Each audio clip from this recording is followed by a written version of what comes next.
Hello hi అండి. ఈ వీడియోలో నేనైతే ఇక్కడ దోసపిండి ప్రిపేర్ చేసుకుంటున్నాను, అది కూడా బ్రౌన్ రైస్తో. సో ఇక్కడ నేను 2 గ్లాసెస్ ఆఫ్ బ్రౌన్ రైస్కి 1 గ్లాస్ ఆఫ్ మినపప్పు అయితే వేసుకున్నాను. సో బ్రౌన్ రైస్ తినడం వల్ల మనకి చాలా హెల్త్ బెనిఫిట్స్ ఉంటాయని అందరికీ తెలుసు. సో నేనైతే బ్రౌన్ రైస్ అన్నంగా తినలేను, అందుకే ఇలాగా బ్రేక్ఫాస్ట్గా చేసుకుందామని దోశలకు వేసుకుంటున్నాము. పిండితోనే మనము పునుగులు, గుంత పొంగనాలు అలాంటివన్నీ వేసుకోవచ్చు. సో అందుకే నేను నైట్ అంతా ఫర్మెంటేషన్ పెట్టేసుకుంటున్నాను, బయట పెట్టేసుకుంటున్నాను. సో ఇది వచ్చి నా నైట్ రొటీన్ అండి. స్టవ్ అంతా క్లీన్ చేసుకొని, కౌంటర్ టాప్ అంతా క్లీన్ చేసుకొని నీట్గా పెట్టేసుకుంటాను.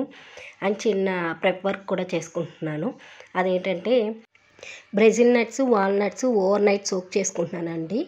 అలాగే మెంతులు కూడా సోక్ చేసుకుంటున్నాను.